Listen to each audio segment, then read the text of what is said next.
Hello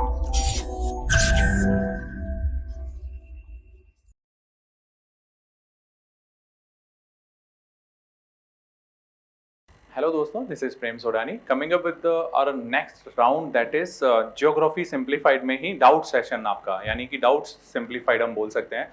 आपके कुछ हमने कॉन्सेप्ट्स बताए थे ज्योग्राफी में, जो प्लेलिस्ट में अगर आप जाएंगे एल नीनो, ला नीना, एल नीनो मडोकी, ला नीना मडोकी, एमजेओ, एमओक, ये सारे जो बहुत ही कॉम्प्लेक्स टॉपिक्स हैं उनको हमने कोशिश करी थी कि आपको आसानी से समझा पाएं। उसमें कुछ लोगों के कमेंट्स हैं, कुछ डाउट्स हैं, तो मुझे लगा कि इनको सॉल्व करना चाहिए, तो वो डाउट देखते हैं एक बार। तो चलिए शुरू करते हैं। सबसे पहले पहला डाउट है, कोई मिस्टी चटर्जी हैं, वो लिखती हैं कि L-Nino during L-Nino why does the low pressure shift toward the South America. वो बोल रही हैं कि आपने बताया सर कि लो प्रेशर जो है वो शिफ्ट होता है साउथ अमेरिका की तरफ ड्यूरिंग एल-नीनो सिचुएशन, ऐसा क्यों होता है। दूसरा वो पूछ रही है कि मेरा डाउट है कि ओल्ड पेरू करंट जो कोल्ड करंट होती है वो वार्मर क्यों हो जाती है ड्यूरिंग एल-नीनो। ठीक है, तो मिस्टी का ये डाउट है। एक और सिमिलर डाउट है, रविंद्र यादव बोलते हैं कि सर ये WPP क्यों चेंज होता है, इसके पीछे रीजन क्या है। राइट, तो सबसे पहले हम समझते हैं, इनका दोनों का डाउट सॉल्व करते हैं। तो आप देखेंगे, अगर मैंने आपको एल-नीनो पढ़ाया था तो मैंने आपको बताया था कि इन जनरल ऑस्ट्रेलिया के पास जो है आपका यहाँ पे प्रेशर जो है लो प्रेशर रहता है। ठीक है, यानी कि यहाँ पे मैं ये कह सकता हूँ वार्म वाटर रहता है। मैं अभी लो प्रेशर एंड हाई प्रेशर वाले कॉन्सेप्ट पे भी आऊंगा, किसी और का डाउट है वो। ठीक है, तो यहाँ पे एक चीज देखिए, यहाँ पे लो प्रेशर रहता है इन जनरल कंडीशन, मैं बता रहा हूँ आपको। ठीक है, this is the general condition. When it comes to the South America, ठीक है, तो साउथ अमेरिका में क्या रहता है, मैंने आपको बताया यहाँ पे कोल्ड पेरू करंट रहती है और यहाँ पे हाई प्रेशर रहता है। ये high pressure and low pressure relative होते हैं। हाई प्रेशर अगर इसके कंपैरिजन में देखें तो यहाँ पे हाई प्रेशर रहेगा, और इन जनरल भी यहाँ पे हाई प्रेशर रहता है बिकॉज ऑफ कोल्ड सिचुएशंस। ठीक है, ये भी मैं आपको बताने वाला हूँ कैसे। अब मैंने आपको बताया था कि ड्यूरिंग ला नीना ये वाला एलपी और ज्यादा इंटेंस हो जाता है, यानी कि ये जो वाटर है और ज्यादा वार्मर वाटर यहाँ पे आता है। अब उससे पहले एक कॉन्सेप्ट समझते हैं। यहाँ पे मैंने आपको बताया था, ध्यान से देखना आप लोग, कि ये इक्वेटर है, तो यहाँ पे मैंने आपको बताया था ट्रेड विंड्स आती है। In my L-Nino lecture you can see that one, कि ट्रेड विंड्स जो है कैसे आती हैं। This is trade wind. अब ये जो ट्रेड विंड है ये क्या करता है, ये जो वार्मर वाटर होता है इक्वेटर के अराउंड, आपको पता है वार्मर वाटर होगा, ठीक, हीट सरप्लस एरिया है, तो ये warmer water because of these trade winds जो है इसकी नॉर्मल डायरेक्शन जो है वो इस डायरेक्शन में रहता है। ऑब्वियसली दिख रहा होगा आपको, ट्रेड विंड्स जो है इस वाटर को इस तरफ पुश करती हैं। Right, because of that push जो वार्मर वाटर है ये पूरा हीट सरप्लस वाला, वो धीरे धीरे इस रीजन में शिफ्ट होता है। ठीक है, यानी कि मैं अगर यूं कहूं कि जितना ज्यादा स्ट्रेंथफुल ये ट्रेड विंड्स होंगी उतना ही ज्यादा ये वाटर जो है वार्मर वाटर, ठीक है, हीट सरप्लस वाले एरिया का, ये इधर की तरफ शिफ्ट होगा। क्या मैं सही बोल रहा हूं? Yes, that is correct. यानी कि अगर ट्रेड विंड्स जो है वो स्ट्रेंथफुल हो गई, स्ट्रेंथन हो गई, तो ये वाला जो है वार्मर वाटर इस तरफ और ज्यादा बढ़ेगा। ठीक है, तो एक चीज समझिए, ये जो एल-नीनो एंड ला-नीना है बहुत ही कॉम्प्लेक्स फिनोमिनाज है, बहुत सारे फैक्टर्स काम कर रहे होते हैं। इवन जो नासा है वो बोलता है कि that is the dance between atmosphere and the ocean system. क्या कॉम्प्लेक्स मैकेनिज्म है, डांस चलता रहता है, साइकिल, कभी एल-नीनो आता है फिर ला-नीना आ जाता है। That is a very complex phenomena. Right, यहां पे बस एक चीज ध्यान रखना, ट्रेड विंड जो है ये एक बड़ा फैक्टर है, लेकिन और भी बहुत सारे फैक्टर हैं। तो ट्रेड विंड में आपने देखा ये वार्मर वाटर इधर की तरफ शिफ्ट हुआ, and because of this warmer water, यहां वार्मर वाटर और ज्यादा वार्म हो गया, तो आपको पता है यहां पे लो प्रेशर और क्या होगा, और इंटेंसिफाई होगा। एंड जैसे ही लो प्रेशर और इंटेंसिफाई होगा, मैंने बताया था this is the situation of La Nina. La Nina में मैंने आपको बोला था कि लो प्रेशर और ज्यादा इंटेंसिफाई होगा, एल से याद रखना LP low pressure, and L से याद रखना ला-नीना। तो इन जनरल ये लो प्रेशर रहता है, ला-नीना के दौरान और ज्यादा स्ट्रांग हो गया, दैट इज ला-नीना सिचुएशन। एंड मैंने आपको बताया ट्रेड विंड्स जो थी वो एक बड़ा फैक्टर था इस वाटर को इधर डिफ्लेक्ट करने में। राइट, ये एक सिचुएशन आपको समझ में आ गई होगी। दूसरी सिचुएशन समझते हैं, ट्रेड विंड्स जो है वीक हो जाए, यानी कि ये जो वाटर था, ये जो शिफ्ट होता था वाटर, जो वार्म वाटर था, अगर ये ट्रेड विंड वीक हो गई तो ये शिफ्ट नहीं हो पाएगा। तो because of that weak trade winds, ये जो वाटर है इसका फ्लो इस डायरेक्शन में हो जाता है। ठीक है, तो अब अगर इसको देखेंगे आप, तो अगर इसको देखेंगे वीक हो गई हमारी ट्रेड विंड्स, तो क्या हुआ, तो यहाँ पे ये WPP that is western Pacific pool, यहाँ पे हमारी ट्रेड विंड्स जो है वो वीक हो गई है, weak trade winds, and now they can not hold this WPP towards Australia. ये इसको होल्ड नहीं कर पाएंगी। एंड ये जो WPP है मैंने आपको बताया ये शिफ्ट होता है, यानी वेस्टर्न जो वार्मर वाटर था ये अब इधर की तरफ इकट्ठा होना स्टार्ट होता है, and that water area becomes warmer now. समझ में आ गया होगा आपको कि ट्रेड विंड उसको नहीं रोक पाई यहां आने से, right? That is the reason. और मैंने आपको ये भी समझाया था कि एल-नीनो के दौरान अगर ट्रेड विंड्स की बात करें तो वो वीक हो जाती हैं। आई होप आपने वो लेक्चर देखा होगा, वहां पे मैंने बोला था।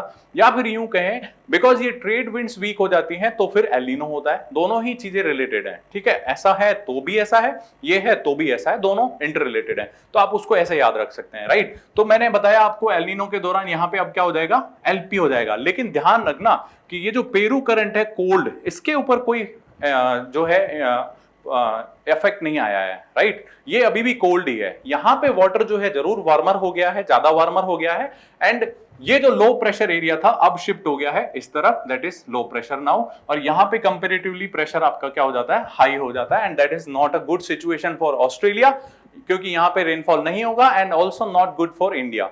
तो एल-नीनो इंडिया के लिए भी गुड नहीं है, मैंने आपको बताया था, वो आप वहां पे देख सकते हो। तो आपका जो डाउट था मिस्ट्री वो था कि ये शिफ्ट क्यों होता है, because of trade winds weak हो जाती हैं तो ये शिफ्ट होता है। आपने कहा कोल्ड पेरुवियन करंट जो है वो जो है वार्मर होती है, नहीं वो वार्मर नहीं होती, वो कोल्ड ही रहती है, नीचे से आती है।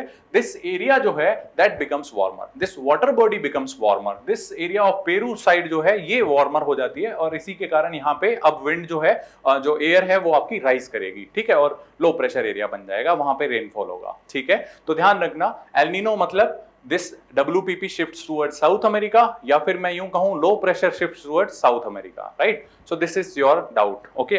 I hope मैंने आपको क्लियरिफाई कर दिया होगा कि क्या था आपका डाउट, ठीक है? अब नेक्स्ट डाउट पे चलते हैं।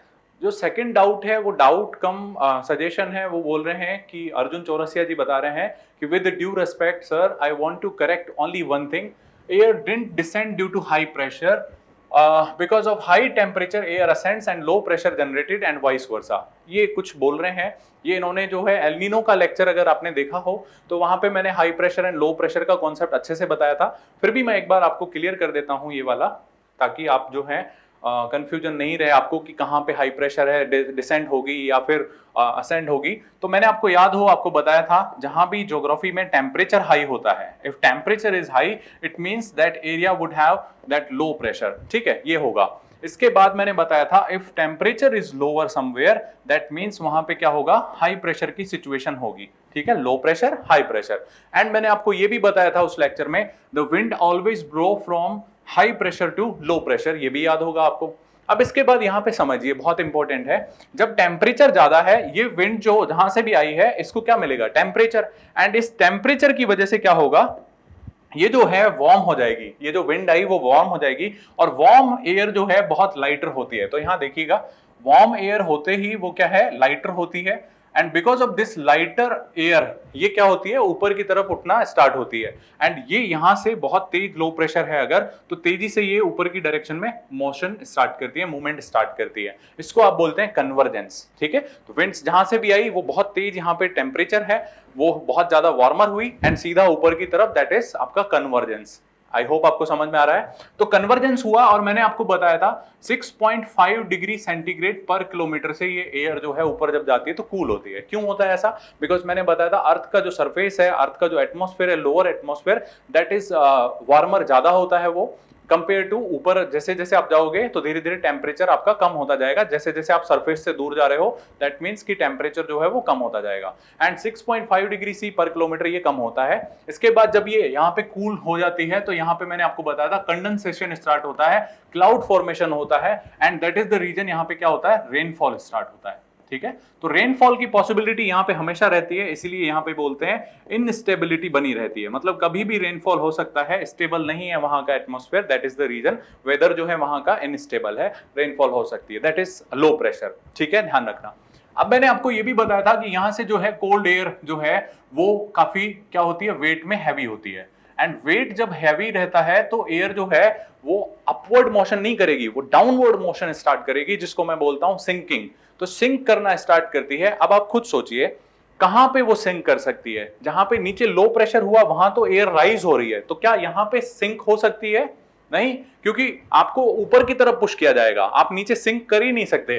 तो सिंक वहीं पे कर सकते हो जहां पे रिलेटिवली क्या हो, थोड़ा सा आपका वर्टिकल मोशन नहीं हो एयर के पास, ऊपर की तरफ जो विंड है वो कन्वर्जेंस नहीं हो रहा हो उनका, ये ध्यान रखना। एयर का अगर वर्टिकल मोशन यहां हुआ तो वहां पे सिंक कैसे कर पाएंगी, नहीं करेंगे ऑब्वियसली। तो ये जो एरिया होता है वहीं पे जो सिंक कर पाती है जहां पे ऐसा मूवमेंट ना हो, राइट। तो यहाँ पे जो है कंपेरेटिवली हाई प्रेशर रहेगा। और मैंने आपको ये रीजन बताया कि क्योंकि यहाँ पे क्या है, टेम्परेचर कम है, इसलिए यहाँ पे हाई प्रेशर है, ठीक है, ठंडा है थोड़ा तो हाई प्रेशर है। और दूसरा एक डेफिनेशन और मैं आपको बताता हूं, high pressure is the area जहां पे विंड डाइवर्ज होती है। अब आप समझना, डाइवर्ज का मतलब जैसे ही कोई विंड आई वो ऐसे स्टार्ट होती है चारों डायरेक्शन में। तो ये विंड जो है आप ध्यान से देखिए ये कहां जा रही है, ये मैंने आपको बताया ना, हाई प्रेशर से लो प्रेशर की तरफ जाएगी। तो हाई प्रेशर से विंड हमेशा डाइवर्ज होती है। The area of divergence is always high pressure area, याद रखना, ठीक है। तो डाइवर्ज हो गई।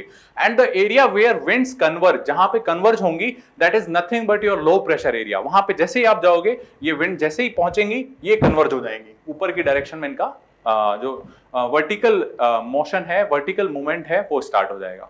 तो आई होप आपको ये समझ में आया होगा एचपी एंड लो प्रेशर कैसे ये काम करते हैं, क्यों यहीं पे सिंक हो पाई, बिकॉज यहाँ पे वर्टिकल मूवमेंट नहीं है। आपको आई होप अब समझ में आ गया होगा। तो ये जो है ये डाउट था अर्जुन चौरसिया का, आई होप आपको समझ में आ गया होगा। अगर कुछ और भी डाउट है तो आप कमेंट करके बताइएगा, राइट। अब हम चलते हैं नेक्स्ट डाउट पे, जो है कि कोई है मिस्टर कॉन्फिडेंट, ये पूछ रहे हैं कि there will be pressure difference between eastern side and western side of Australia also. तो देखिए ये कहाँ कहाँ पे कैसा कैसा डिफरेंस होगा, ये सब इतना इंपॉर्टेंट नहीं है। Western side of Australia and eastern side of Australia का प्रेशर डिफरेंस आपको कहीं भी काम नहीं आने वाला है। एंड ओशियंस में जो है प्रेशर डिफरेंस बहुत ही कॉम्प्लेक्स फिनोमेना है। यहाँ पे क्या है ईस्टर्न साइड पे, वेस्टर्न साइड पे क्या है, that is a very complex phenomena, right. तो वो आपको यूपीएससी से कोई इसका रिलेवेंस नहीं है कि ऑस्ट्रेलिया के इधर क्या होगा उधर क्या होगा, तो उसमें आप आई थिंक आपको नहीं जाना चाहिए।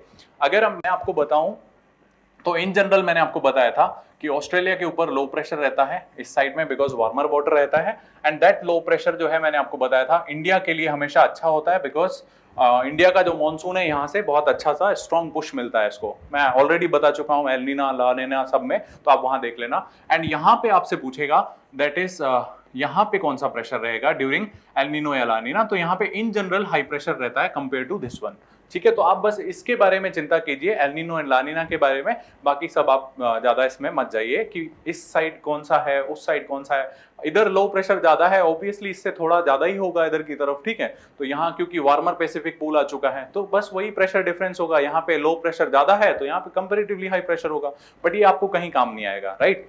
अब हम चलते हैं नेक्स्ट डाउट की तरफ। वो डाउट है पंकज यादव पूछ रहे हैं कि सर एमजेओ जो है उसके पीछे सब ट्रॉपिकल जेट स्ट्रीम होती है क्या। तो याद हो आपको एमजेओ, तो मैंने आपको बताया था these are travelling depressions and high pressure areas, यानी कि ये ऐसे low pressure and high pressure होते हैं। तो अगर एमजेओ, अगर मैं कहूं कि इंडिया के ऊपर एमजेओ है, तो इसका मतलब आप समझना कि इंडिया के ऊपर क्या है, लो प्रेशर वाला साइकिल आ गया है। लो प्रेशर का साइकिल जहां भी आएगा, मैंने आपको बताया वहां पे विंड्स जो हैं वो कन्वर्ज होंगी एंड वहां पे रेनफॉल की पॉसिबिलिटीज बहुत ज्यादा अच्छी हो जाएंगी। अगर एमजेओ इंडिया के ऊपर है मतलब लो प्रेशर इंडिया के ऊपर है, लो प्रेशर इंडिया के ऊपर है मतलब इंडिया के मॉनसून के लिए बहुत अच्छी चीज है।